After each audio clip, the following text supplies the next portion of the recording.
Good evening, everybody. This is the fourth round of the BSR World Series, and we're coming to you from Charlotte Motor Speedway, located on the outskirts of Charlotte, about 10 miles to the east, and we're looking forward to a great night of racing tonight as we get underway for another 3 races of Kia Madness. I'm joined in the commentary box with by Andrew Woodhouse. Woody, good evening, Conrad. You've obviously covered these Kias around this particular track in the past, and what can we look forward to tonight?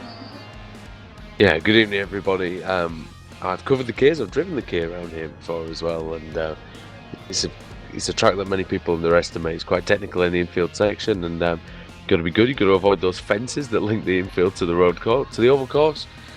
And of course, you've got to be brave on the oval course if you're making moves, and you've got to get the perfect slipstream and the good run out around the outside of the last corner. Also, braking's key into the first corner. I think we'll see a lot of that today. Right, we've just got about 5 minutes left of the qualifying session. We're quickly going to run through the standings after last week. And we have Pete Newman still holding a very slender lead at the top of the driver's standings with 782 points, closely followed by Diego Melro on 766. Not much change in the top 5. We've had Klaus Peterson climbing 1 spot up to 6th place, and Jurk Danker in 7th place, who climbed up 2 places, and Max Wright 3 places up into 8th. Pete Newman just, like I said, keeping that slender lead in the driver's standings. He'll be looking for a good performance tonight. If we look at the team standings, not much change there. Team Discovery still holding a 250 point lead over Team Kumri, who's on 1,871. Team Hero in 3rd. 4th place is Bermuda, followed by the Highlanders. England in 6th place. The Tartan Lassies in 7th. The USA in 8th, and Scandinavia in 9th. As we look at these standings, these are 3-car teams, and particularly for the teams, it's really important that they've got their full supply of drivers really each week in order to keep the momentum going. Yeah, of course, in a series like this where it depends solely on team performance, of course.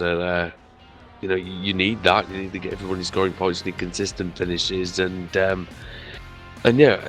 I mean, is this quite a low turnout, most of what we normally get here? Because there's obviously quite a lot of teams, but not a great deal of drivers on the grid tonight. Yeah, unfortunately, I don't know if there's something else going on this weekend. Normally, we see somewhere around the 25 car mark. At the moment, we're only 17 strong. We did, however, last week have a few drivers miss the first race and then join us for the second and third races. Hopefully, we can have a few more join us and take the fight to Team Discovery. Just got about 2 minutes left of qualifying. At the moment, we've got Diego Melro on pole position, with Adam Hatfield in second. That's a bit of a surprise. Adam Hatfield is, you normally see him in the top half of the grid, but he seems to really take to this track this week. And hopefully he can upset some of the favourites. Jack McIntyre just going quickest, relegating Melro and Hatfield down into 2nd and 3rd place. Yeah, I mean, it's good to see some different names up at the top, and Jack McIntyre, we know he's quick. Diego Melro, he's done a few races, hasn't he, in the BSR Touring Car Championship, but he's also never been as high up as he is here today. So it should be quite interesting to see what he can do. But of course, Charlotte, it's a track where things do get thrown up a little bit. Some people can surprise, can be surprising and pull out some good results. Yeah, we had Jack McIntyre. Unfortunately missed the second week, which was around Okayama. He came back last week around Brands Hatch and actually won the opening race with a very strong performance. So he's one of the quicker guys in here. He was a bit unlucky, I think, in race 2 or 3 where he got caught up in an incident, so couldn't make full use of of that win in the first race. But we certainly is one, like I say, he's one of the quicker guys, and we're used to seeing him up front. Along with the name that's just gone second, Alex Everett, very quick driver as well. And apart from Adam Hatfield, we've sort of got the usual suspects up front here. Yeah, do we know who Ches is? That's Mr. Rizzo. That's the organizer of the series. Ah, Mr. Rizzo. He's the main man, but for known by only one name. We will refer to him as Ches through the race, just to avoid confusion for ourselves. Roy Viverki up there as well. He's usually fairly quick in everything. Julian Janowski down in 9th place. I expected him to be higher up. He's been very good recently, but I don't know exactly how much practice he'll have been putting in for this. But he was 7th in practice. He's been going quickly in the winter, especially in the winter series, Conrad. So, yeah, I think he'll be up there by the end.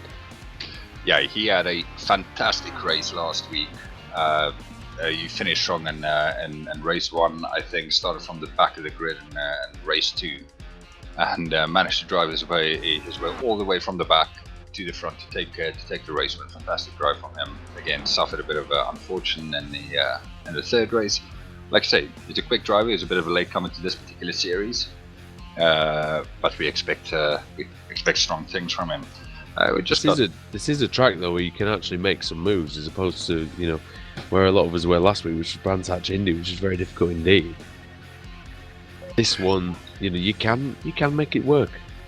Yeah, they've obviously got the whole of the oval section to make the moves. You don't necessarily need to take any chances on the infield section. So we'll see what they can do. It looks like qualifying just about done. So we'll run through the qualifying standings as they're going to start race 1. We've got Jack McIntyre taking pole position with 1 minute 8.7. Sorry, second place is Alex Everett, Diego Malro in third. Adam Hatfield starts in 4th place with Roy Verweke in 5th. Pete Newman, very popular name in all the Kia series, in 6th place. We've got Chesa in 7th, Jay Wright in 8th. Julian Janowski is in 9th place, Lorne Murray in 10th. Klaus Peterson in 11th, Jörg Dankert in 12th. Then we've got Max Wright and Stephen Baxter making up the 7th row.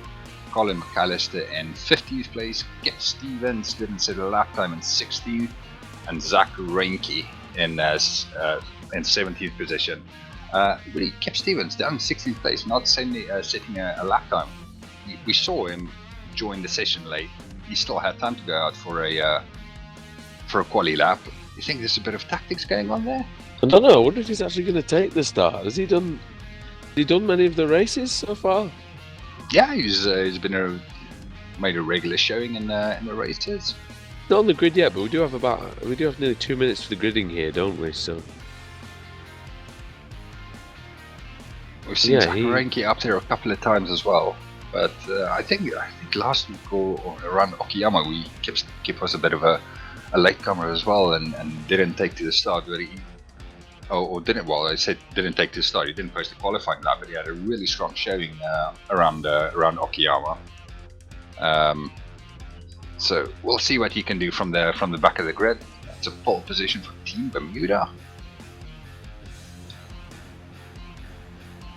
Well, as we get ready to go, we can hear the engine rev. It's green, and away we go. Jack McIntyre a little bit slow off the start. Alex Everett on his outside. Short run down to turn 1. Then there's not a lot of time to get it done there. Yeah, McIntyre holding on to the lead. Alex Everett falling close behind with Adam Hatfield in 3rd. Look how good that start was by Everett. And he still couldn't get it done in the first corner. There's a spinner there, and that's I'm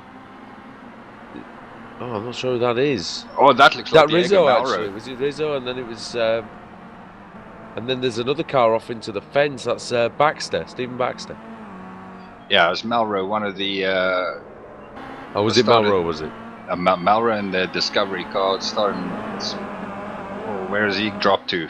He's dropped 9 places on this opening lap so far. It's not a good start for him. So it's McIntyre and Everett then side by side, and let's see if the high line can pay dividends for Everett early on. But if you saw the start, you'll realise that it's not easy.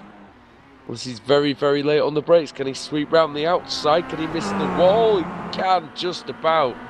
And that's a really, really good passing move from Alex Everett. Yeah, coming across the start-finish line, I didn't really think that it's a move that he could make stick. Other rovals, they run around as Daytona, where I think it's a lot easier to sort of make a move around the outside. As the turn one is not as tight as it is here, but Alex Everett taking the lead there was a fantastic move into turn one. This is surely one of the hardest corners to, the hardest first corners to make an outside move on. That wall really comes to you quickly, and Pete Newman coming under pressure from Adam Hadfield, and also can Everett now stay in front of McIntyre? It looks like he can, but it is a long run down this back straight, and a decent slipstream in the Kia Optima, so I don't really expect anybody to break away. Yeah, we'll see. There's from Alex Everett back, there is 1.5 second lead to Pete Newman. You've watched them around here before. What sort of gap are you looking at coming onto the oval before you start losing that draft to the cars in front? Second and a half, something like that. So Pete Newman and Adam Hadfield is just outside that sort of that buffer. They're around that area. I mean, it does look like they've closed up a little bit, but that could have just been a better first sector as well. You've got to think that, but Newman's quick. He knows the drill. He's raced here many times, so I'm sure he's going to be able to at least stay in touch. You would think. But again, we'll see. We'll see this time whether McIntyre can make any inroads. Yeah, sort of. Because he couldn't last time, really. Yeah, I'm wondering if also looking at the gap to the two cars behind them. Here it comes now. It's not really worth putting up a great big fight going into turn one. Is he going to have a look? Not really, no. You'd surely want to maybe try and work with Everett at the moment, just see if you can pull a gap to the two cars behind. I mean, fighting one car on the last lap is a lot easier than fighting 3 other cars. Yeah, he got that right. And Hadfield taking onto the back of Pete Newman. Then you got the group behind. That's Roy Viveke is in 5th place now. He's actually managed to get clear of this group. We've lost Julian Janowski, haven't we? Oh, we've lost 3 cars. We've got 3 cars in the pits. Cheza, it's a big pile-up, balls at the start of this lap between Rizzo, Janowski. Oh man, there's 5 cars involved, and we missed it. 5 cars. There were 5 cars involved. We didn't even notice. Julian Janowski, Cesaro Rizzo, and then that's Jay Wright, Max Wright, Klaus Peterson involved as well. The melee. Wow, yeah, just going into turn 2. Oh dear me. That was. We should probably be fired after that because we missed it all. There was, although I think the leaders were so far in front, is that we didn't even hear any of the carnage, let alone see it. Yeah, I think we were keeping an eye on Alex Everett and Jack McIntyre as they were so close to each other. And looked like it was just a bit too close between Janowski and Rizzo, wasn't it? And it just ended up getting a little bit messy. It was just one of those typical Kia accidents, wasn't it? Yeah, I'm just trying to look back and see exactly what happened there. Oh yeah, they got into each other on the exit of turn 1 with Janowski on the inside. Jesus, sort of car got tangled in there. There's not much they could do there, and all the guys that followed were collateral damage, unfortunately. So that's a massive pile-up for this race. As I said, 5 guys in the pits, that's a third of the field gone. What it will do is... Oh, look at McIntyre, Conrad. Very, very close to Everett. Sorry to interrupt there, mate. No, I was going to say what this will do is give some of the other drivers a golden opportunity to score some very valuable points. Yeah, look at Jörg Danke up in 8th place, for instance, and behind Kip Stevens, who did take the start, albeit quite late. Lorne Murray as well, just behind. Yeah, I think Kip is probably one of the ones that benefit from that the most. Last I saw, he started in 16th place, he was up to 14th. It's now sat in 7th, so he's made up 9 places since the start of the race.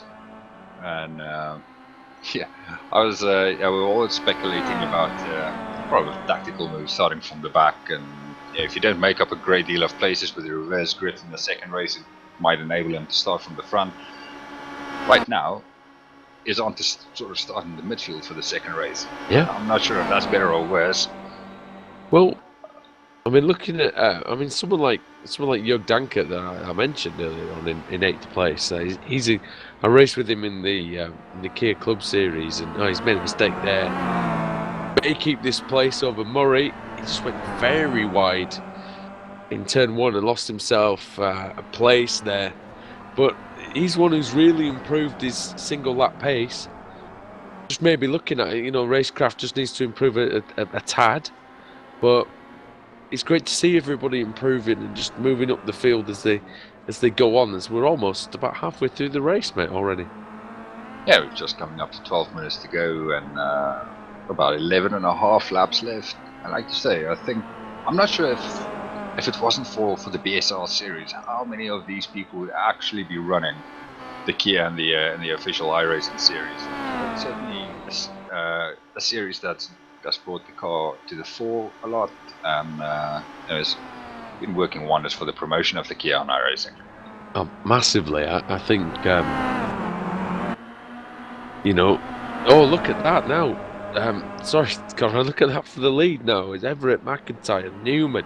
Newman was right there with Jack McIntyre through the first corner, and getting really spicy up front, actually. There aren't that many cars left in the race, but the ones that are, they're definitely having a good battle.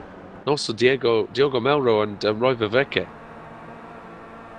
That was exactly what we were talking about earlier. As, Everett and McIntyre working together just to hold off the likes of Newman and Hatfield, and they didn't really, did they? Because they're already there. Yeah, the problem is if they stay together until their last lap, I'm not sure they can go 4 wide for that start-finish line. Well, no, that's only 3 Kias wide. To be honest, it's quite difficult at Charlotte compared to some of the other courses that we go to. For instance, Daytona, which we saw that epic finish between Wojciech Savidovic and Sebastian Job. Quite difficult to get a photo finish here at Charlotte Motor Speedway because the actual the line comes up quite quickly, doesn't it, after the last corner? It's not a super speedway, it's a 1.5 miler, this one. Yeah, you don't get coming off that last little kick just before the start finish line. It's not a great run to get there. So it's not like you can use the side draft to overtake somebody. But now that these 4 you just don't have enough time, really, do you? As much as you do say at Daytona. I mean, certainly now that these 4 are together, they're going to have to try something to get away in that infield section. You don't want to put yourself in a position where you have to fight 3 cars on the last lap. I wonder what Pete Newman's thinking now, Bulls, because I think he's the fastest man out there, but I think it's where he's going to make the move, isn't it? It's going to be the issue as now McIntyre trying the outside on Alex Everett, and Newman is thinking about it and did contemplate and deliberate. And he might get second place though here as McIntyre's asleep a little bit through the first corner. Yeah, not quite, you see. It's very much one line, isn't it? In a lot of this infield section. I think we've just, as they cross the start-finish line there, we just got a little taste of what the finish might offer. Hadfield Jack, as well is going to get involved, isn't he, at some point? Yeah, I think he's just sitting back looking at the moment, seeing what's happening. On that last lap, even though McIntyre was on the outside, he did cross the start-finish line first. By 7,000ths of a second. Yeah, and Everett obviously got the place back as they went into the corner. I reckon. Oh, it's a really difficult one to call. Where to try and place yourself for the finish. Looks like Lord Murray's managed to still stay ahead of Jörg Dankert, but it looks like Dankert is possibly trying to hang on, but whether he can or not, I'm not sure. Dropped off a little bit, hasn't he? Yeah, there's just about a second gap between them now. Last lap, Lorne Murray did a 1 minute 10.2. Jörg Dankert was actually fastest. 1 minute 9.7 this lap for Lorne Murray and a 1 minute 10.4 for Dankert. Lost quite a bit of time on that lap. They're only a couple of seconds behind Kip Stevens, actually, so that's not a bad feat at all, given the fact that Kip Stevens is a two-time BSRTC champion. Kip has got his work cut out for him in this race. 5 seconds behind Diego Malro, but yeah, we all know what he not can catching do. Him, actually, mate. That's the thing. Murray and Dankert, you know, putting together some good lap time. Actually, Lorne Murray on the last lap was quicker than the leaders. So really putting it together without any traffic. Well, he's just come onto the open section now. We'll see what his lap time is. Like I say, he's not far behind Kip, and if he can just close that gap by another second or so, then he's going to get into the draft of Kip Stevens. Kip Stevens might have a little bit more to bargain for us to get onto the last few laps than he wanted to. Yeah, that's right, and the battle for the lead still raging as well. We'll see what Murray first. Oh, I can hear some contact. What was that? And Jack McIntyre's down into 4th. Adam Mansfield. Oh, there's still Pete Newman just coming together. Still going, I think. Yep. And so now McIntyre's got past Newman again. So actually, Conrad, they've ended up in the same order. They've ended up in the same order. Well, Hadfield actually is second, isn't he? Sorry, now, yeah. However, Alex Everett has got a 3.3 second lead over second place. That's exactly the gap you would have been looking for as they come up to 6 minutes to go. Look at McIntyre. Look how much speed he's got. Coming off the banking. Can he make that? Can he make that work? Can he get into turn 1? Can he replicate Everett's move from lap 1? Oh, there's not a lot of room there, boys. That's really good, though, if he can keep it. From McIntyre, and yes, he has. That's really good, Conrad. Very good. Yeah, it's a move that started all the way from the start to finish, running a bit wide onto the grass, not costing him anything, and they are coming through onto the oval again, and it's a bit more of the same. Sometimes quite difficult not to hit that gate on the exit as well. I've seen a couple of people have done that. Make their acquaintance with that wire gate in practice. Several times, mate. Several times I've done it. And it's not nice when you've got your car wheeling stuck in that gate. The most stupid thing you can ever do, but somehow you still manage to do it. You know, one of those daft things. Yeah, Murray's still going along nicely. Anyway, Jörg Dankert lost about 12 seconds on that lap, so I don't know what happened to him. Excuse me. Just looking at the... It seems like, Lorne Murray... Oh, Newman's hit the wall, I think, on that. I'm not entirely sure. It looked like he did. Oh, yeah, he did. Hit the wall on the first corner. It doesn't seem to have done any damage. I don't know if you can see... we've got this fight for second, third, and fourth. Lurking in the background is Mr. Verweken, yes, who's slowly but surely been making his way up to the back of these this trio. Yeah, and Roy is much improved as well. You know, from not at the starting point of some of the others, of course, but he was always always a midfield runner in the Kia Club Series, but now a locked on top 5, top 6 guy. And then in the BSRTC, he's been running well as well. Yeah, Roy has put in some very strong performances in the World Series over the last couple of weeks. Notably, was one there was a bit of an error with his grid placement in race 3 last week, and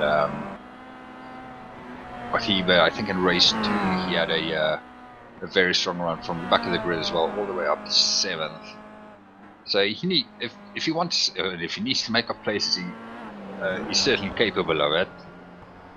He's just right now he's going to need the likes of McIntyre, Newman, and Hatfield just to get a little bit of a fight on, just to give himself a chance to get involved. With just under 3 minutes to go. Yeah, I think there are going to have to be some mistakes, aren't there? Roy is getting closer, but it's only by a quarter of a second a lap. In fact, the last time McIntyre did a 1:09.3. It was actually 0.8 of a second quicker than Alex Everett with no slipstream. So Jack McIntyre is really on the move. Pete Newman trying desperately to cling on, as is Adam Hadfield, doing very similar lap times. Lon Murray again 1:09.6. You know, second fastest man, I believe, on the track, maybe the third. Yeah, where was that pace his qualifying let him down a little bit then, didn't it, really? Yeah, it really did. He's compared to his race pace, started in 10th place. He's right onto the back of Kip Stevens. He's had no help, he's had no slipstream. And but now he's going to be getting the slipstream of Kip Stevens, of course. I don't know how much does it hurt the tyres to run behind somebody on this track? Not really a problem. I don't think too much, but I think it's more. I think on this track it's more a visibility issue. I think in the infield section as opposed to a car, like a mechanical standpoint. It's more that you can't see where you're going because there's a lot of blind corners and crests and things in that infield section, even though it's quite short, quite tricky. So gotta be watching out for that, especially when you come up to overtake someone. That's why people get a little bit scruffy in that middle sector sometimes. As Pete Newman right on Jack McIntyre now as well. Yeah, we usually see this in the World Series or coming into the last few minutes and last couple of laps. Some of the drivers usually gravitate towards each other again, as we see with Newman and McIntyre. And it's just got about 45 seconds left on the clock, which means the start of the next lap is going to be the last one. Yeah, and that's going to be music to the ears of Alex Everett, surely. Well, I tell you what, this is the lap they're on now is the last lap. It should be. It actually should be. So Alex Everett, he's going through the last corner, taking away balls. Oh, we'll just keep an eye on the clock. You haven't got the white flag yet. We'll just keep an eye on the clock. It's going to be really tight whether it's or not. It's going to be the finish of the race. They've got 10, 9, 8 seconds left. Alex Everett continuing on his merry way. Still got a lap left. One lap. I think this has so far been the closest that we've seen to whether or not they have to do an extra lap at the end of the race. As he crossed the line with 8 seconds left. Alex Everett away at the front. He's got a lead of 3.4 seconds as he enters the second half of the infield section. Pete Newman, Jack McIntyre slugging it out for second place. Jack McIntyre obviously missing a week around Okayama. He'll be really keen to make this pass on the series leader Pete Newman and close the gap. Oh, Newman running wide coming onto the oval. You got to know that Jack McIntyre is going to be right there at the start-finish line. However, he's got a leader. He's been there. Newman's weaving to try and break the slipstream. That's right. just going to stay with our leader as he comes across the start finish line to take the win in race 1. Here comes... Oh, McIntyre, very close, but Newman did get there. McIntyre needs to watch out. He's run onto the oval where they exit on the other side. Melrose beats Stevens and beats Murray by only a little bit. Dankert's coming under pressure from Baxter. Dankert's had a lot of damage, but I think he's going to survive that and stay 9th. Dankert taking 9th place. Steven Baxter is still... Sorry, Julian Janowski. He's a lap down. Going to be Peterson in 11th. Then Rizzo, I believe, is 12th. With Jay Wright in 13th. Or is it Janowski? It's actually Janowski that takes 13th over Jay Wright. And then it's Max Wright in 15th. Not a good day for the Wright brothers there. Colin McAllister retired. And then Zach Rinke didn't take the start. Yeah, it's a bit surprising he was in the... he's actually completely left. Right, well, that was a really good four-way battle we saw there for a while. We'll just run through your finishing order for race 1, with Alex Everett taking the win, Pete Newman coming home in 2nd, making up 4 places from the start. Jack McIntyre dropping back a little bit, still on the podium though with 3rd place. 4th place we had Adam Atfield, 5th place Roy Vervaker. Diego Melrose losing 3 places to finish 6th. Kip Stevens in 7th, Lorne Murray in 8th. Jurf Danker in 9th place, with Steven Baxter rounding up the top 10. And we had Klaus Peterson finishing 11th, Rizzo finishing in 12th place, and he was part of that big pile-up we saw earlier on in the race, along with Julian Janowski. It was a pile-up, wasn't it? That was one of the best ones. And like I said, the Wright brothers, Jay and Max, finishing 14th and 15th. Colin McAllister coming home in 16th place, and Zach Rinke not taking to the start. I think Jay and Max will be disappointed with that, though. I think usually a little bit higher up than that, but we'll see. I'm sure in the second race whether they can do it. But what's the reverse grid like for this one then? Is it a fixed number or is it a? It's a full reverse grid. As far as I'm aware, apart from the people that finished a lap more down. So we're down to Max Wright will be on pole position. All right. It's either going to be Max Wright or it's going to be Steven Baxter, who was still on the lead lap. Peterson was on the lead lap as well. Yeah, so the Peterson or Max Wright. We'll double check once the grid is set. We know what's going on. Right, well that concludes it for race 1, and we'll be back shortly with the start of race 2 after these advertisements.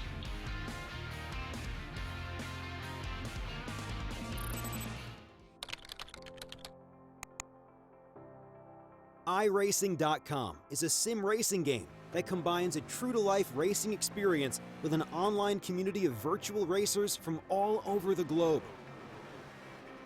iRacing offers a multitude of officially licensed cars and tracks, laser scanned with millimeter accuracy. Their car models and mechanical systems are based on real-world physics and engineered in cooperation with manufacturers and race teams. iRacing's web-based interface allows members to compare stats and test drive any combination of car and track instantly. Their skill license system ranges from rookie to pro, ensuring members are always pitted against those with similar skill sets. Members are able to sign up for a weekly race series, compete in time trials, host a private race with friends, and participate in racing leagues created and run by the community.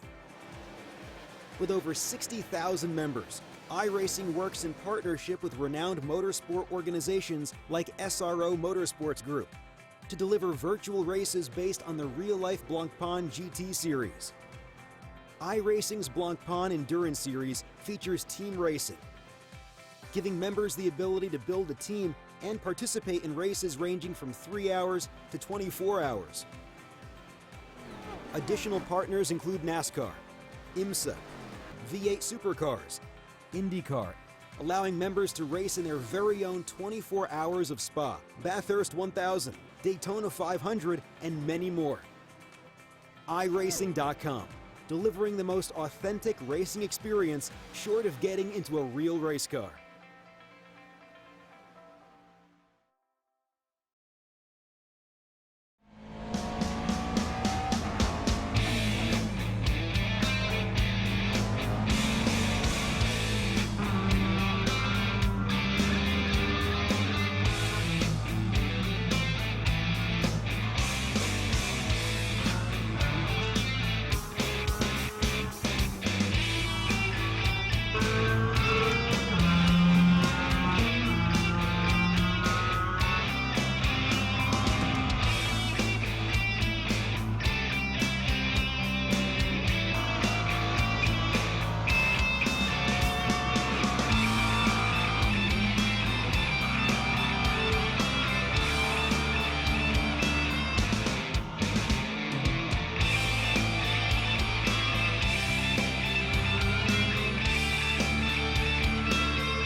Simulated racing can be awesome, but can also be kind of a free-for-all. Interestingly, auto racing faced the same problem in its earlier days. Whether it was on the back roads, the beaches, or the city streets, the racing was fun. But there was always a certain level of chaos and danger, until some folks came along and put some order to all of this. Stuff like official racetracks, regulations about weight and equipment, and enforcement of standards. That's what gave us high-speed excitement, fast-paced action, and photo finishes. That's when racing became racing. The guys over at iRacing.com have made the same transformation in the world of sim racing. Sure, they've got the most accurate tracks and realistic cars out there, but that's just the start. See, iRacing analyzes the performance and results of each driver in every race, so you can be sure you're always placed in races where the competition will be tight, and that those reckless drivers who ruin it for us all are kept in the pits. Not to mention that with over 45,000 active members already in their vast community, you can find races day and night, so you can always get in on the action. You can even join a league of your favorite series. And since updates are always automatic, you don't have to worry about software and can focus on the track. Zip up your fire suit and check out iRacing.com.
Nick Candy, what a move. Truex on the outside, contact made. 56 slides it at a 4. Who's going to be at the stripe? Dead even, give it to Ryan Truex. Truex is your winner over Tandy.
iRacing.com is a sim racing game that combines a true-to-life racing experience with an online community of virtual racers from all over the globe. iRacing offers a multitude of officially licensed cars and tracks, laser scanned with millimeter accuracy. Their car models and mechanical systems are based on real-world physics and engineered in cooperation with manufacturers and race teams. iRacing's web-based interface allows members to compare stats and test drive any combination of car and track instantly. Their skill license system ranges from rookie to pro, ensuring members are always pitted against those with similar skill sets. Members are able to sign up for a weekly race series, compete in time trials, host a private race with friends, and participate in racing leagues created and run by the community. With over 60,000 members, iRacing works in partnership with renowned motorsport organizations like SRO Motorsports Group to deliver virtual races based on the real-life Blancpain GT series. iRacing's Blancpain Endurance Series features team racing, giving members the ability to build a team and participate in races ranging from 3 hours to 24 hours. Additional partners include NASCAR, IMSA, V8 Supercars, IndyCar, allowing members to race in their very own 24 hours of Spa, Bathurst 1000, Daytona 500, and many more. iRacing.com, delivering the most authentic racing experience short of getting into a real race car.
Simulated racing can be awesome, but can also be kind of a free-for-all. Interestingly, auto racing faced the same problem in its earlier days. Whether it was on the back roads, the beaches, or the city streets, the racing was fun.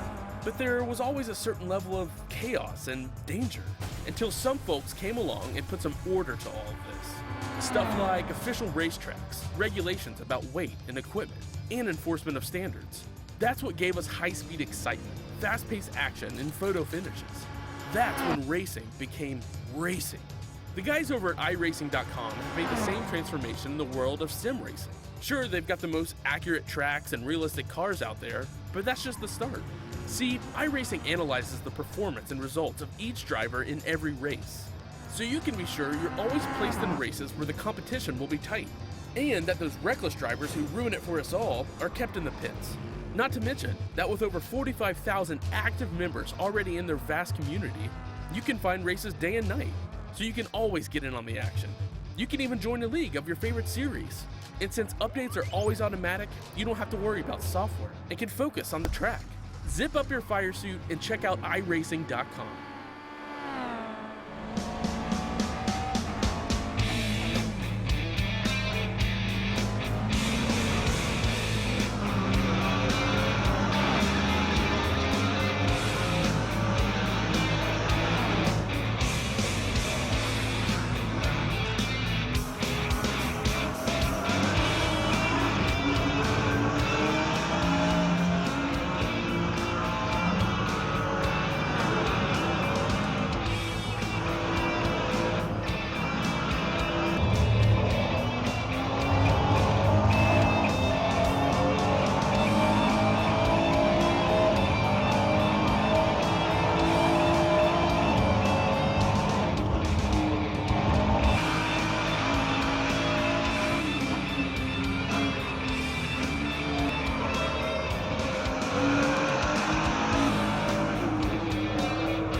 Welcome back to race 2 around Charlotte for the BSR World Series. Just come off the back of race 1, where we saw a brilliant fight for the win between Alex Everett, Jack McIntyre, Adam Hadfield, and series leader as well. With the race 2, it's a full reverse grid. It's going to be an interesting one. Yeah, it will be indeed. Hello, everybody again.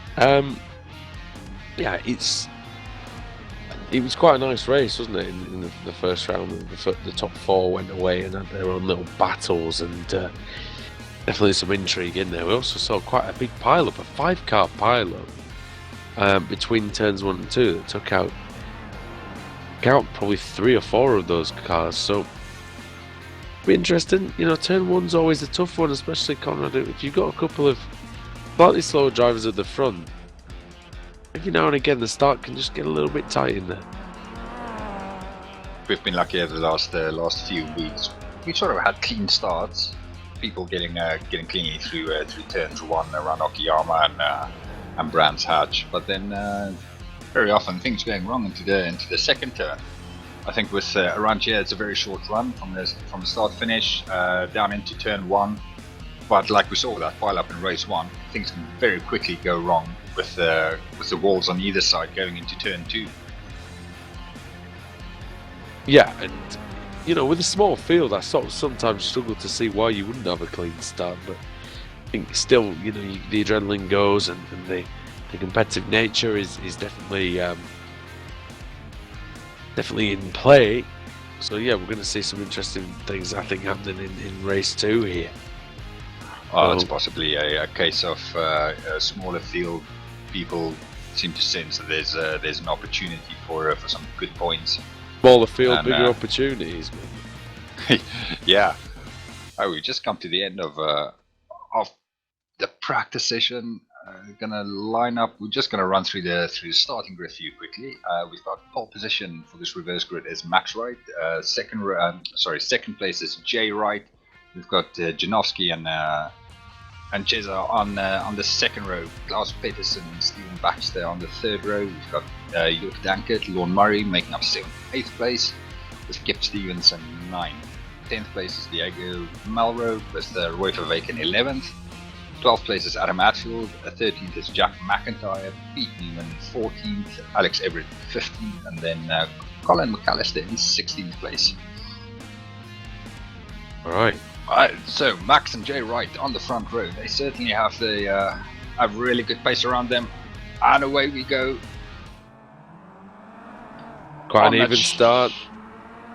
But it's a good one from Janowski. Oh, hello. Contact with Jay Wright and Janowski. Yeah, they managed to keep it going at least. Rizzo no big having a look. There. Oh, Rizzo sideways. Cold tyres, remember, on the first lap. And a lot of people don't remember. So half the time, that's why we get those little incidents, Conrad. But everybody has survived the opening. Yeah, the opening few corners there. Yeah, everything is looking well, and if it stays well, then we might see the full complement of cars making their way onto and there's the an oval. issue there, I can hear it. Jack McIntyre off. Adam Hatfield as well, they will both drop places to 14th and 15th. Something's happened to Lorne Murray as well. I have no idea what happened to McIntyre. You know what, I think McIntyre's had an issue with his steering or something, because he just went off without contact. And you say it was Murray as well, was it? It was Hatfield, yeah, there were all sorts going on. That went off just before they joined the oval. I say, just looking back, McIntyre, he just went off. It looks very much like a steering problem. So Max Wright leads, Jay Wright second, Julian Janowski third, Rizzo in fourth, fifth is Peterson, and then sixth for Stevens, seventh Baxter, eighth Melrose, ninth Dankert, 10th Newman, 11th Everett, Verweke in 12th as down the inside goes. Everett having a look on Newman, I believe. Not making it stick. It's going to be difficult, both for, I think, but for some of these faster guys to come through from the back, because everybody's such an even pace. Yeah, you've obviously got a lot of the quicker drivers starting at the back and they're starting together. And apart from trying to make their way through the field, they're battling each other as well, which might just hamper their progress. Here comes Janowski, Conrad. He's on the move. And knowing him, he's going to try it. He shoves Max Wright almost 3 wide into turn 1, but they all decide that it's better not to do that, I think. Janowski trying that move. It was a bit risky, but looked like it was kind of premeditated, but give him a little tap, just unsettle him slightly. Oh, and again, just a little tap in the quarter panel. But down the inside he goes this time. Overshoots a little bit. Right, goes back on the inside. Contact. Banging panels. And still Max Wright stays ahead of Julian Janowski. Here comes Jay Wright, trying to defend the family honour on Janowski, and Janowski's looking feisty now, Conrad. He's getting all kinds of antsy up in this joint. Yeah, I think if you could see arms waving around in that cockpit, we definitely would have. And maybe some fingers waving around as well. And now Jay Wright goes for the bottom, and Max Wright at the top side. He's going to lose out to Janowski here as well. It seemed like Max Wright left the door open somewhat. Yeah, and here comes Jay and Janowski. Max Wright's been very gentlemanly here. I'm not sure that's really the way to do it. Look, there's a bit of a gaggle as well in the background with Holy Cow, of course. That's Rizzo and Newman and Stevens and Everett, Baxter, Dankert, Verweke. They're all in there. Yeah, Melrose has joined the party at the front as well.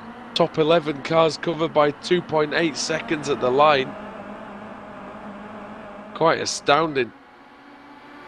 Yeah, it's certainly a lot closer than we saw in race one. Race one broke up fairly quickly, but the fight for the lead goes on. And again, I'm not sure leaving the door open on that bottom line is the best option, Conrad, because it seems to be bothering Janowski, does it really? Yeah, we saw Max Wright doing it on the previous lap, Jay Wright doing it this time round, and it's After really you, just going my to give friend. Janowski a clear run to take the lead. I mean, he sees that Janowski goes very wide in the first corner, and if I remember rightly in the past, could be wrong, but I'm sure he's had some accidents there in previous seasons, previous races, by going too far into the first corner braking area, and now Jay Wright's under pressure from his brother, and it seems like, Conrad, they could have worked better together on that on these occasions, and they haven't really maximised their opportunity, it doesn't seem. Yeah, I mean, Janowski has showed us there, if you just stick to that bottom line, it's somebody moves up, it's really easy to make the move stick for the Especially overtake at this into turn point one. of the race. Yeah, it's very early on as well. I think their best option right now is to bring a bit of the oval side in that, and you know, we've seen bump drafting happen before in the Kias. Well, why not? I mean, if anybody's going to do it, I think these two can do it. The Kia isn't very easily unsettled in the fast corners, so. And look at that now. Look at the advantage that Max Wright's got. Look at the closing speed. He's got both the momentum of gravity from the top side of the banking, and also the slipstream, and Rizzo involved. So Diogo Melro involved, and that's Pete Newman in there as well. Yeah, we just saw Max Wright getting a bit of the bump and run treatment from Malroy as they went through turn 3. Malroy moving himself up into third place. And what this has done now, it's split up Jay and Max Wright, so that opportunity to work together is gone for the time being. I just think it's a goal. It was a golden opportunity starting first and second to really put that, you would think that sort of family bond together to really knock their heads together and go for it, mate. I think that's what. Yeah, it certainly looks like it was an opportunity missed. I mean, it's not over yet, of course. We've got about 15 minutes left, or about 13 minutes left, but here comes Jay Wright with no help at all from Melro. Into turn 1 they are. And yeah, it's all very orderly at the minute. Something you're going to see as well, I think, is you've got Diego Melro in third place, and you've got Pete Newman. He's currently just battling to stay in fourth, but they are both driving for the same team, Team Discovery, and you can bet with bottom dollar, if they get together on this oval piece of track, they are going to work together. Oh, down the inside looking is Jay Wright. He's the best possible exit here, mate, to really make it difficult for Julian Janowski. Again, everybody kind of very close together. Nobody really getting the advantage here. This could be the chance now. You've almost got to overlap, Conrad, slightly before you hit the banking, and then you lose that momentum when you hit that banking. Look at that. He's lost a place, actually, Jay Wright. And that's all from just going up high too early. Yeah. Well, I say too early. He's got to do something, hasn't he? Otherwise he runs into the back of it. There's Newman. Excuse me, Newman in P4. And now Melro up into P2. And actually, Melro looks the more likely, doesn't he, Bulls, in terms of managing to get past Janowski than maybe what Jay Wright did, because Wright wasn't really looked like he was threatening that hard. Yeah, I think the... off goes Janowski. Oh, he's in the fence. Oh, and he's going to be stuck there for a while as well. He may be stuck there permanently. Yeah, get the wire cutters. That car's not going anywhere anytime soon. Oh, dear, dear, dear. Clark of the course will be sending him some repairables for that gate as well. Did he just get a wheel on the grass? Let's We just have a quick look back at that one if we can, Sam, because... Oh dear. He just ran a tiny, tiny bit wide, Conrad, and then it was over for him as soon as he did that. Yeah, I think we were talking about this during race one, just coming a little bit wider out of that corner. You're trying to make the turn, and the understeer kicks in, and yeah, he's well and truly stuck. I tell He you had what, to make his way back to the pits for that.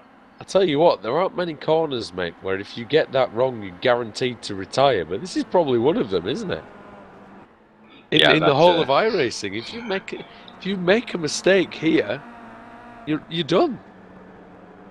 Yeah, that gate's unforgiving. Who leaves it kind of half open? I really don't know, but you know, it's certainly a very, very unique feature on this particular track.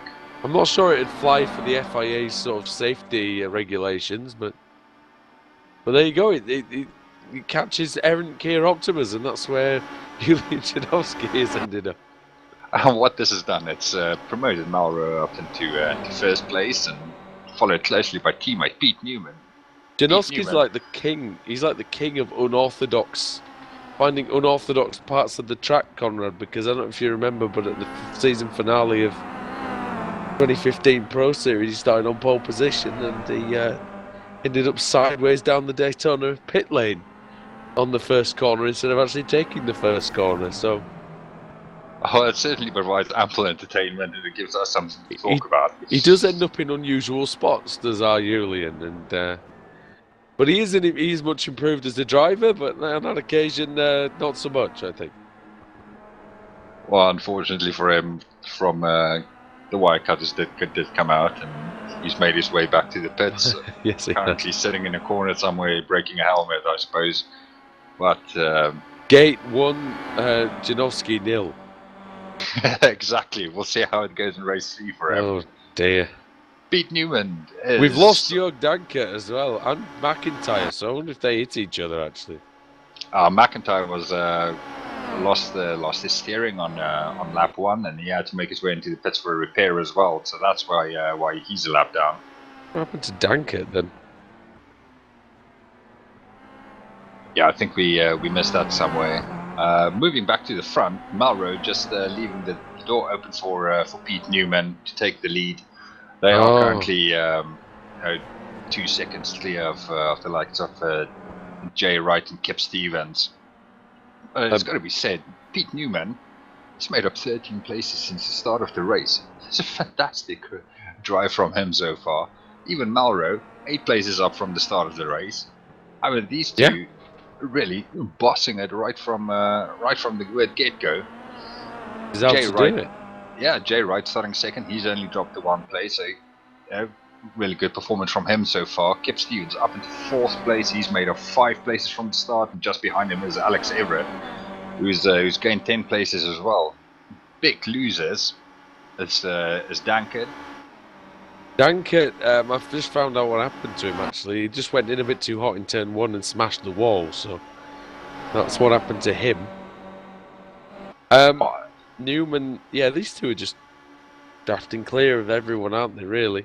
Kip Stevens has managed to get his way up into 3rd. In fact, let's make that 5th, actually. Now, there's contact between him and Everett. Now that Everett's blinking all over the place. And it might mean that Max Wright has a go anytime soon. As Everett just nudging Stevens, it looks like.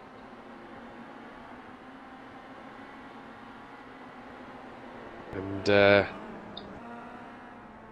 Max right now with a little nudge on Everett, but it's very difficult, isn't it? But you know this, we all know this really, how difficult it is to race when someone in front has got a bad connection, because you just can't go about anything in your normal way because you just don't know where they are.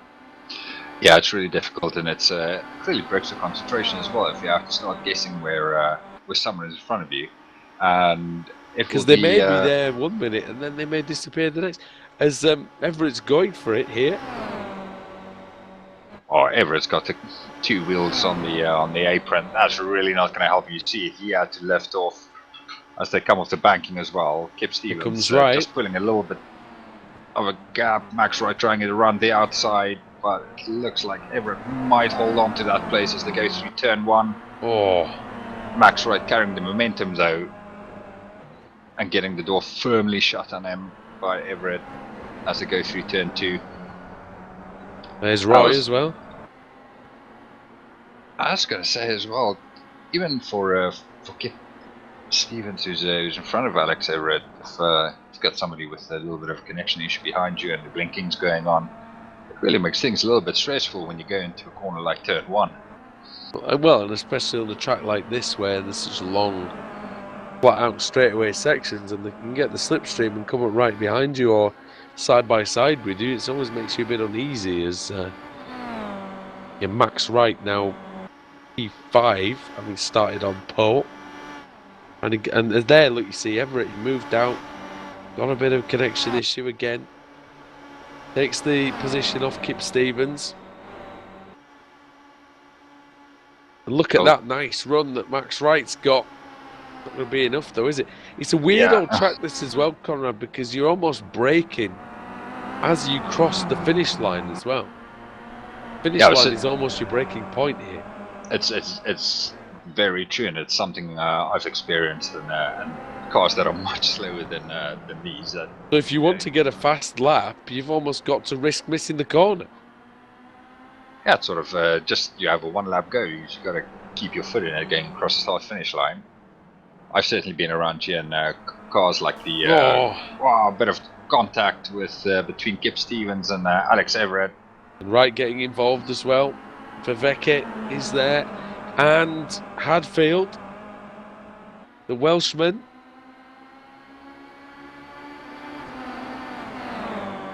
Wales versus Belgium, Conrad there. Didn't end so well for Belgium in the football, I don't think, a few months ago. No, it certainly didn't. And we've got Everett and Stevens who are rubbing doors around the oval section of the course. Here comes Max Wright as well again. Everett's trying that line, isn't he? He's thinking about it. Oh! Really close. I was super close to the back of Kip Stevens, and it was super close to the wall. Yeah, we've only got about 3 minutes left in the race, and I think this is where the elbows are going to start coming out. It might be worth just switching to the front as well. It might be elbows with like an iron plate on them as well, or a spike or two. Be like like a jousting competition more than anything else, I think. It's time to get aggressive now. You might as well. Let's be honest. I mean, look, if you're someone like, Stephen Baxter, or if you're Adam Hadfield or Roy Viveke at the back of this pack, you could make 5 or 6 spots here just by having, 2 laps of, aggression, possibly a bit of violence. If you drive it cleanly, you drive it quickly, you're going to get up into the top 5. A little bit further back, we've just seen Lorne Murray overtake Klaus Pedersen. Everett's done it this time. Yeah. Conrad, sorry. He had to be just as we started talking about something else. Having looked at this for 2 or 3 laps is typical, isn't it? But contact there. Right into the back of Stevens. Some more. Excuse me. Hadfield's through. And there's more going on here between Stevens and Wright. Wright's wide. I'll tell you what, Hadfield's laughing. He's up to P4, P5. Yeah, he's sort of come out of nowhere all of a sudden. In 2 places. He's up 7 spots from where he started. Baxter's managed to get ahead of Viveke in all that, and he was a couple of seconds behind. Is that that's the lapped car of McIntyre? He's still in line for the reverse grid front row though, Conrad, at the minute, McIntyre. Yeah, and Janowski, ironically. Yeah, him and Janowski, they pretty sure just made sure they got back on track to make sure they got Hadfield's in the wall. Hadfield in the wall, big time. And that's caused damage, I'm sure, to the suspension. It must have done, Conrad, because he's having severe trouble now. I don't know if you saw it, but it was a big clout. Yeah, it's making contact with the wall there is certainly going to do some damage. We just need to switch our attention to the front. Jay Wright has managed to work himself back towards Malro. Newman is way at the front.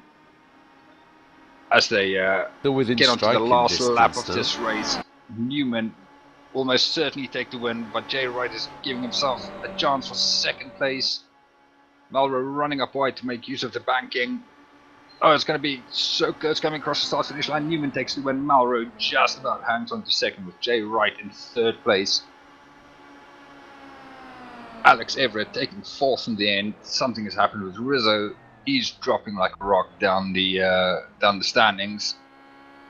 Adam Atfield, fifth place. Max Wright in sixth. Gip Stevens comes home in seventh place. Stephen Baxter in eighth.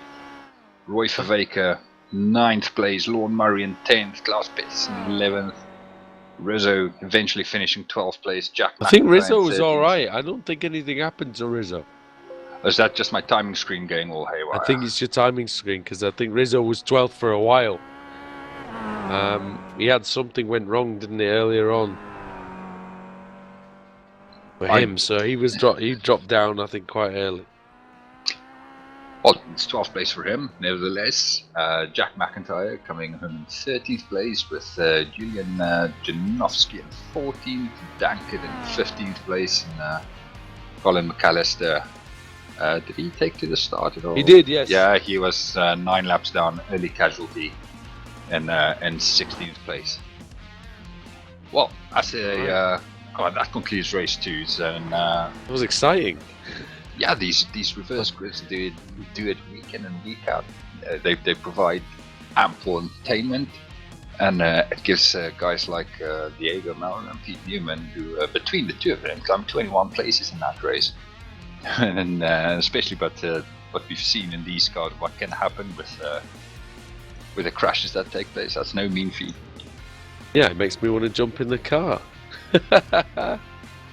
Well, I'm sure we'll always say yes to a bit of onboard commentary. Oh, well, it remains to be seen, doesn't it? But, yeah, it's a very interesting one, this, and you know, I think this course really does, you know, bring out the best in a lot of these drivers, and it brings out the best in the Chiroptera as well, I think. Yeah, I think for some of these drivers that has done oval racing before, it's really a benefit once they get out of that infield. You could see certainly Malro and Newman were once they hit the front, they were trying to work together around the oval section to try and pull away. But Jay Wright did really well pulling up to them, giving himself a chance of a place better than third. But third place with a reverse grid, excellent drive from him. We saw at Phoenix, didn't we? That, you know, oval racing experience really does help, even in the chaos. So, you know, it's just that experience and just the precision on the banking and sort of knowing where the breaking point is. Even because I know on some of the ovals like Phoenix, you know, there's a little bit of braking needed. There's a bit of technique involved in that, and yeah, this is. You know, the first corner here is quite similar, really, to how you would take a turn one at a tight, you know, maybe a 1 mile oval or something similar. Yeah, certainly a certain amount of technique involved in that, and I think that's maybe something we Jay and Max Wright were trying early on, is to use the oval to their advantage, but didn't quite work out for them trying to work together as a duo. But again, now we're gonna have the likes of Newman, Malro, Wright, Everett, and Hassel starting from the back for race 3. So hopefully we'll be in for a bit of the same, and we'll be back for that very shortly for race 3 and the conclusion of tonight's broadcast from Charlotte.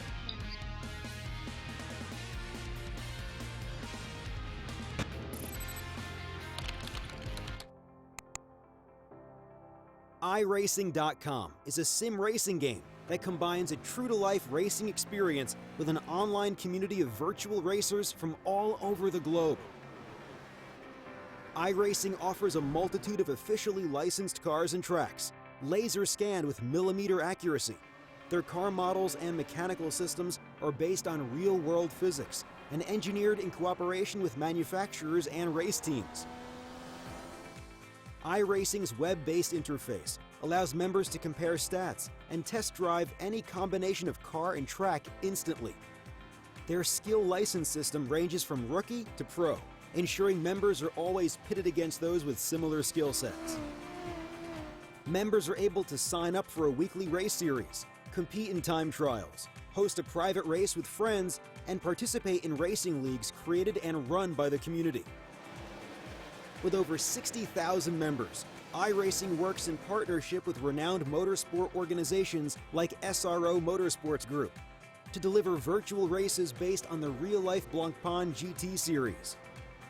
iRacing's Blancpain Endurance Series features team racing, giving members the ability to build a team and participate in races ranging from 3 hours to 24 hours. Additional partners include NASCAR, IMSA, V8 Supercars, IndyCar, allowing members to race in their very own 24 hours of Spa, Bathurst 1000, Daytona 500, and many more. iRacing.com, delivering the most authentic racing experience short of getting into a real race car.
Simulated racing can be awesome, but it can also be kind of a free-for-all.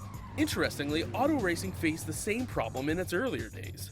Whether it was on the back roads, the beaches, or the city streets, the racing was fun. But there was always a certain level of chaos and danger, until some folks came along and put some order to all of this. Stuff like official racetracks, regulations about weight and equipment, and enforcement of standards. That's what gave us high-speed excitement, fast-paced action, and photo finishes. That's when racing became racing. The guys over at iRacing.com have made the same transformation in the world of sim racing. Sure, they've got the most accurate tracks and realistic cars out there, but that's just the start. See, iRacing analyzes the performance and results of each driver in every race, so you can be sure you're always placed in races where the competition will be tight, and that those reckless drivers who ruin it for us all are kept in the pits. Not to mention that with over 45,000 active members already in their vast community, you can find races day and night, so you can always get in on the action. You can even join a league of your favorite series. And since updates are always automatic, you don't have to worry about software and can focus on the track. Zip up your fire suit and check out iRacing.com.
Truex in the outside contact made. 56 slides it at a 4.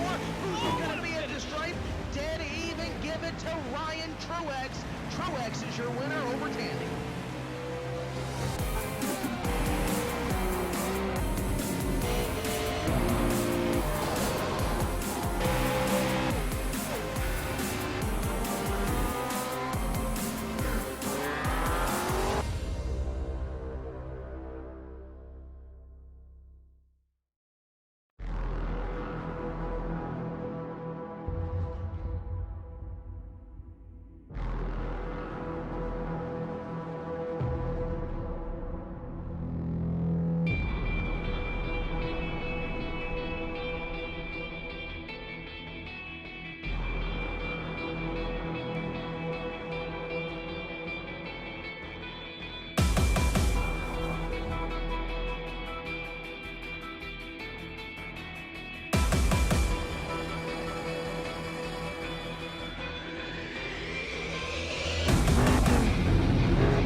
Welcome back to Charlotte for race 3 of the BSR World Series.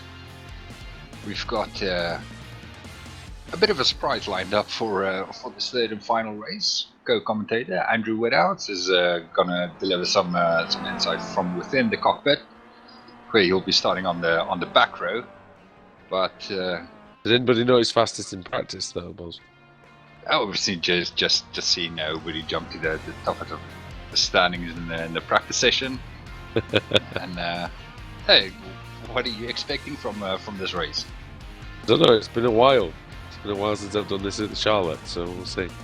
It should be good though. I've hopefully taken some knowledge from first couple of races, so it should be quite good. But looking forward to still a good battle. I think everybody's quite evenly matched around here, so a good fight in the front, especially with some of the fast guys starting from the back. So I do apologise to everybody, but my voice is a little bit second hand, probably third hand actually. It's even probably worse than it was before. So gonna jump in the car and see how it goes. But just feel free, Bulls, to ask me anything you need.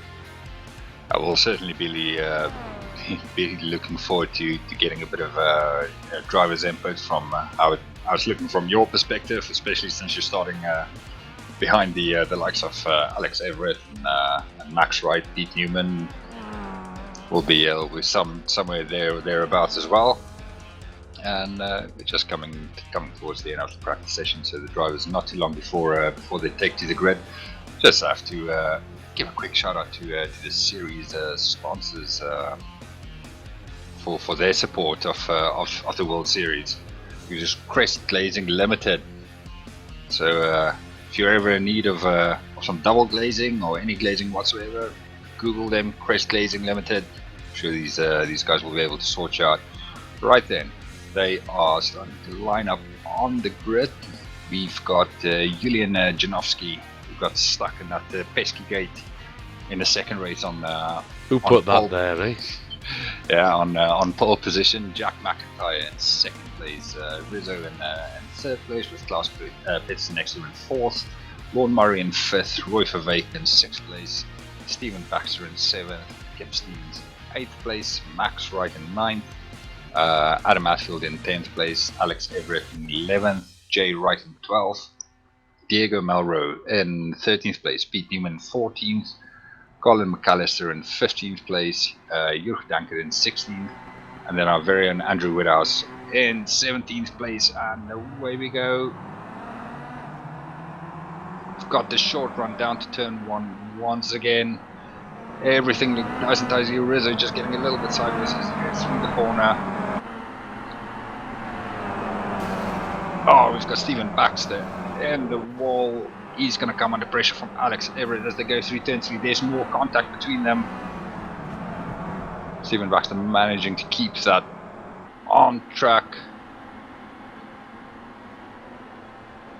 Woody looking like you a bit slow there out of the blocks.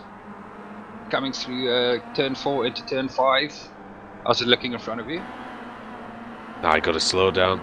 It didn't serve. Go. Yeah, I hit somebody. Got a little greedy in the second corner, I think. It looks like you got going again. We're just going to switch our attention back to the front with Jack McIntyre. He is up on the banking. He's looking to go around the outside of Julian Janowski. This is a battle that's been going on the whole night. Janowski very wise to it, manages to keep the place. McIntyre's going to have a look down turn 2. It's going to put him on the outside for turn 3. Oh, you can see the car sliding around as the tyres are still warming up.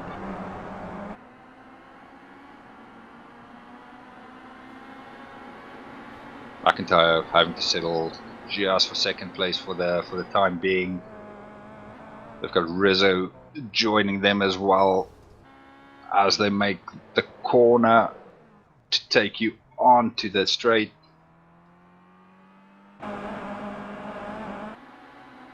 We've had a spinner a little bit further back as well. Max Wright, I believe. Stephen Baxter has been around, and Did you see what happened to Colin McAllister and Youth Dankert, Woody? They seem to be back No. in pits. Didn't. I mean, I can only assume they hit each other. I passed them on the straight. I passed them into the first corner, and I never saw them again. So I'm not sure. The battle between McIntyre and Janowski is still going on every single time they cross the start-finish line. Going into turn 1 is a side-by-side battle. Rizzo and Roy Vervaeke hanging on for dear life, dare I say it. Got Max Wright has just moved his way into the pits as well. That will be his spin or some kind of damage that he's picked up from what we could have gathered from Woody. Roy Vervaeke just losing a bit of time to the trio in front. And once again, looking at Jack McIntyre and Janowski as they come around the banking on the oval. This time, Janowski moves up high. Got Rizzo in front of him though, hasn't he? So he can get. I think he'll still have the nice slipstream. Oh wow, somebody coming out of the pits as Jack McIntyre and Julian Janowski clears turn 1. That gives Rizzo the chance to go up the inside of Janowski. That battle is going to continue as there's a little bit of contact between them into turn 3 or 4. Oh, hello. Yeah, that gives Roy Vervaeke the chance just to close up a little bit. Spinning McAllister in front of me there. I wonder if it's got a track temperature of 27 degrees and that might just take the tyres a little bit longer to warm up than it normally does. Still slippy out there in the first sector. Very slippy. It looks like some of the drivers have figured out that you can take an alternative line on the oval going into the banking, making more use of the high line as they enter the banking. But Rizzo is having a little bit of his going to try and get the cut back on Janowski. Janowski keeps hold of second place though. It's just a few little gaps starting to appear at the front. Jack McIntyre has managed to get about half a second clear of Janowski as he was battling away with Rizzo. Roy Vervaeke will be sitting there in 4th place, keeping a keen eye of this battle in the front.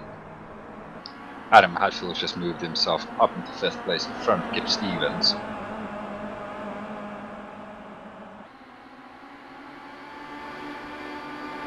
Good to see Kip getting stuck in with these guys as well. Yeah, looking at your lap times, really 1 minute 10.3 on the last lap. It's not looking too bad for somebody who's done very few practice. Well, this one will be a this little bit. This one will be a bit better, but the problem I've got is that slowdown just knackered me completely because I'm 8 seconds behind anybody of any importance at the minute. Yeah, we see Pete Newman and Diego Malro just having a little bit of a battle in front of you. Further up the field,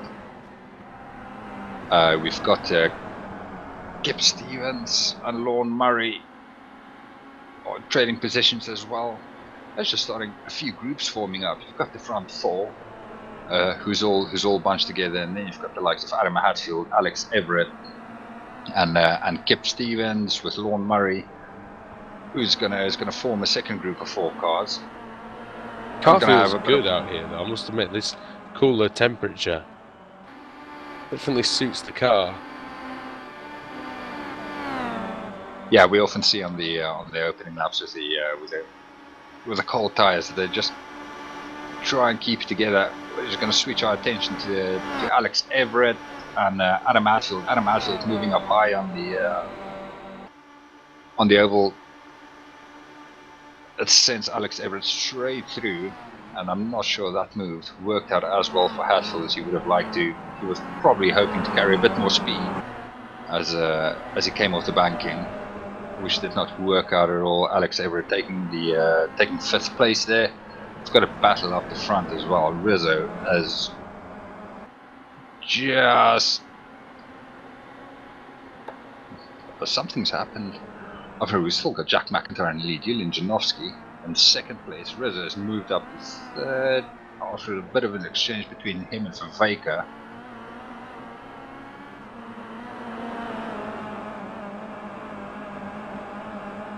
So as they make their way onto the oval one more time, we've got Jack McIntyre in the lead. He's got 6/10 of a second lead over Julian Janowski. 1.5 seconds back from them is Rizzo and Vervaeke.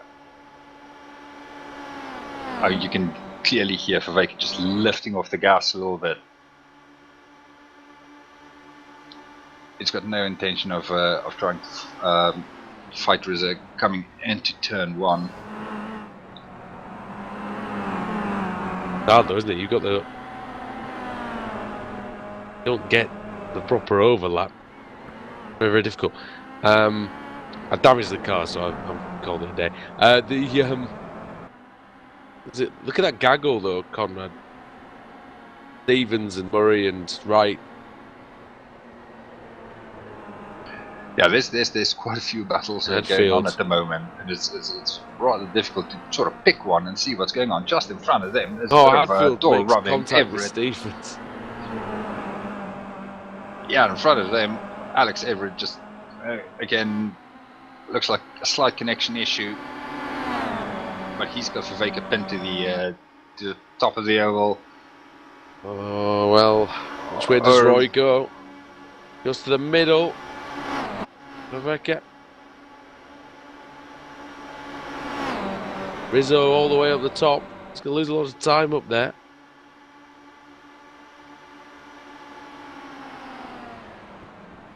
Oh, he's overshot. Oh, he'll do well to miss that wall, and he's done so. I think he did, but he's lost 4 places. And that's optimistic from Hadfield to not hit him actually as well. All sorts going on here. Yeah, a couple of laps ago, there's only 2 or 3 cars in this gaggle, as you call it, and yes, and now we've got 1, 2, 3, 4, 5, nearly 6 cars, 7, and well, if they can just bunch up a little bit more, we're in for some fun times as they squabble for positions across that start-finish line. What's really depressing is I was lapping 2.5 quicker than this lot. I was miles behind them. So just that one slowdown. Yeah, it's an opportunity lost. It was, unfortunately.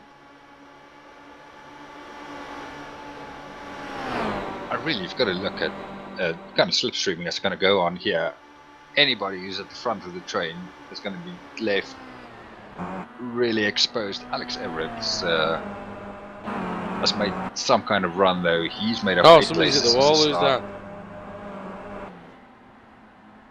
Somebody paid the wall a visit. Wouldn't surprise me if it was Hadfield, because it he might very be carrying second-hand. Yeah, he might be carrying some damage from a previous encounter with. And now he might wall. be carrying some more. In Yeah, fact, the front end of his. Have you seen the state of it? He's definitely carrying some more. Yeah, the front end of that Kia is definitely in need of some tender loving care. Oh, and he clips the wall as he comes out of the infield section onto the oval. He's definitely struggling. I think he's definitely voided his 7-year warranty on that one. Yeah, there might be some questions asked when he pulls that one into the dealership. This is all your fault. Here comes Cesare Rizzo on the inside, and that's easy pickings there. Must be some aero damage. Oh, he's going to hit the wall. Oh, he's into upside down. Hadfield and Rizzo. Over and out. Oh, Rizzo goodness. is rolling that down the hill. Let's hope he did see that gap. Oh, yeah, that I car think he was thinking about pulling it into the pit. Oh, he can't steer it. Kia doing the Harlem Shake as he moved into the infield section. Oh, Oh, God. he turns it over again. Oh, dear. Look out, Jörg. Oh, dear. He's had enough. He's retired back to the pit lane. Well, I Which, escaped in time to not have to witness that, anyway. On the that was certainly very entertaining. That was one of the more interesting pieces of driving I've seen tonight. Anyway, I must admit. Alex Everett, at the head of this pack, which is ever changing, really, isn't it? Everett, Viveka, Stevens, and Wright, Jay Wright, that is. And Hadfield is dropping off this because he's just got so much damage, balls. He's got no aerodynamics at all anymore. Yeah, he's really going to be left exposed on the oval, but for him it's I suppose just a question of damage limitation. He's going to run wide again. This time he's going to. It's like when you there's lose Lord Murray that hits the wall instead of Hatfield. Like when you lose the toe in the Daytona 500 or at Talladega. Murray's in serious trouble as well, Conrad, I think. Yeah, we've got a few winded animals out there at the moment. And, he's just allowed Melrose and Newman to.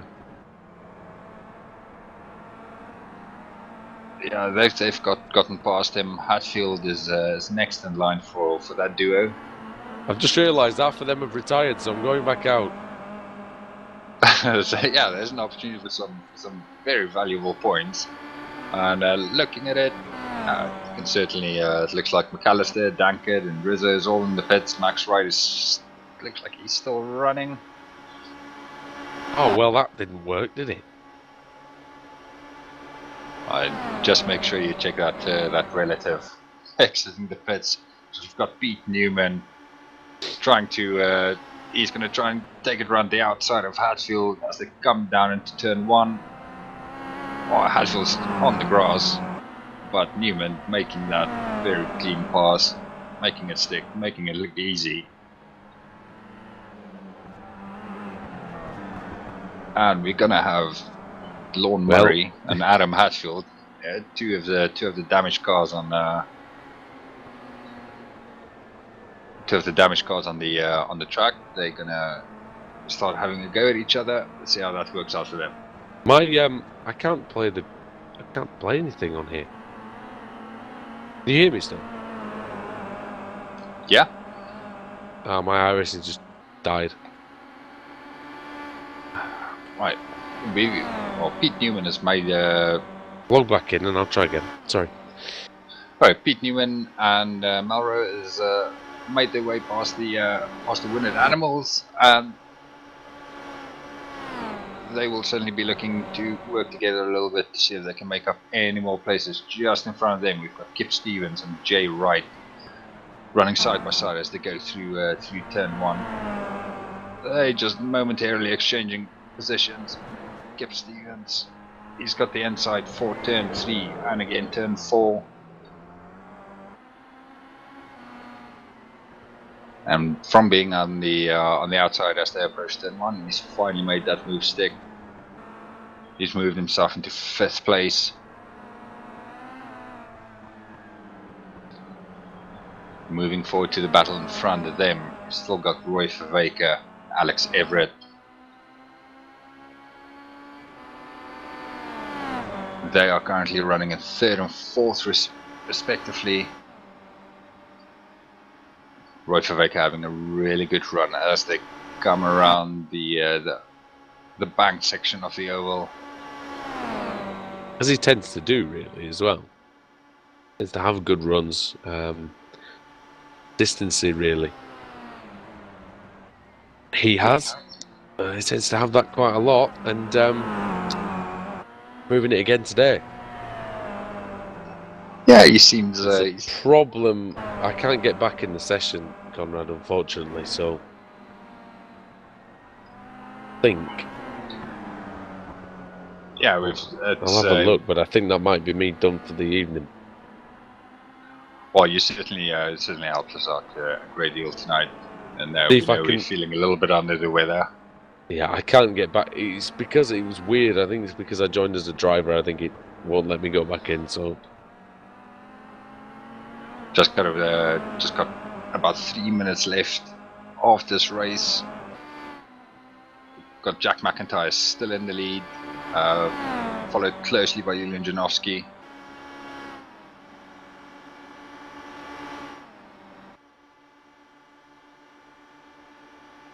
As they cross the start-finish line, they're going to have 3 laps left to run. And again, it's this time of the race.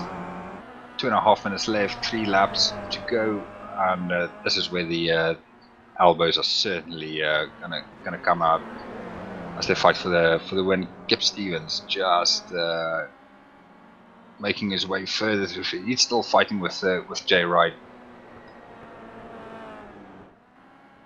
and while they're fighting away, the likes of Pete Newman and Diego Malro is just slowly but surely catching up with them. There's only about a 2-second gap to them, so dare I say it, before the end of this race, Malro and Newman will make their way up to the back of Stevens and Jay Wright, and they'll have a 4-way battle for 5th place.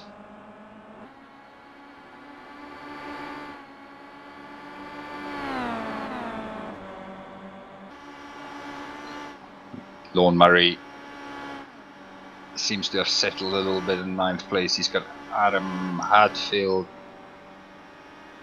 still struggling out there. Max Wright closing up really quickly to the back of Lorne Murray. Max Wright a lap down, of course. His car seems to be in much better shape.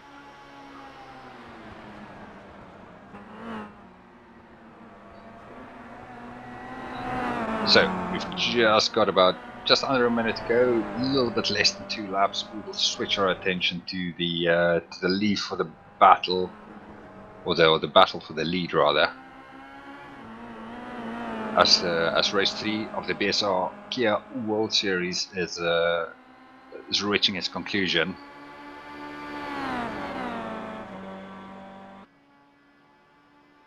And you got to think that Julian Janowski he's got to sort of weigh up his options at the moment. Run or try a line through this banked section of the oval before the start of the last lap, and just see what works best.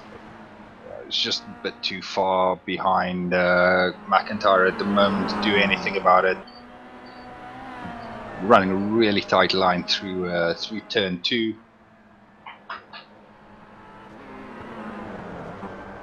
Was it 5/10 of a second gap as they make their way through turn 4.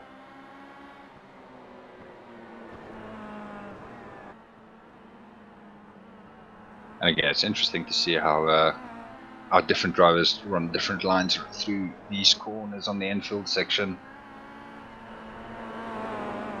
and they make their way onto the oval section for the final time tonight.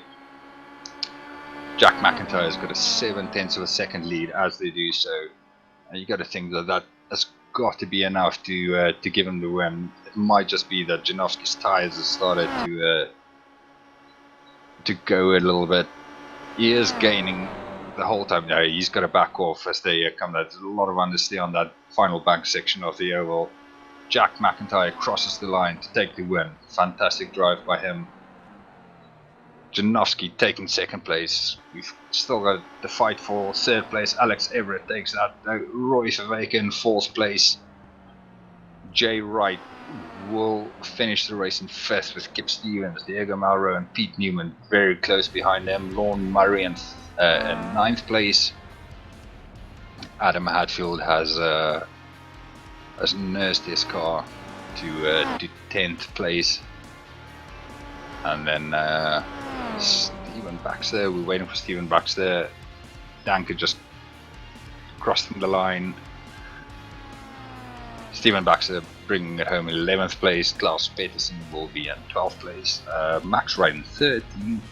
Cesaro Rizzo in 14th place. We had a couple of casualties as well. Jurg Danke in 15th. Colin McAllister in 16th. And yeah, that was a really good race right from the start. Jack McIntyre and Julian Janowski fighting it out for the win, and Jack McIntyre coming out on top. We're just going to see if we've got anybody up for an interview. And while we wait to see if somebody is going to join us, we'll just run through the final standings in that race. Jack McIntyre takes the win, Julian Janowski in second place, Alex Everett in third, Roy Verweke in fourth, Jay Wright coming home in fifth place, Kip Stevens in sixth, Diego Malro in seventh place, Pete Newman in eighth, Vaughan Murray in ninth place, Adam Hadfield in 10th, Stephen Baxter in 11th, Klaus Peterson in 12th place, Max Schroeder in 13th, Sorry Rizzo in 14th place, Danker in 15th, Colin McAllister in 16th, and we had a little drive from Andrew Woodhouse as well. He takes 17th place. That brings to conclusion this very, very exciting night around Charlotte Motor Speedway. We've certainly been entertained by all the drivers involved, and next week I think we're going to Laguna Seca. I won't be here for that particular meeting. Everybody at Apex Racing TV is dragging themselves to Silverstone for the WEC, so there won't be any broadcast for that, but we'll be back the week after, and we look forward to seeing you then. Thank you very much.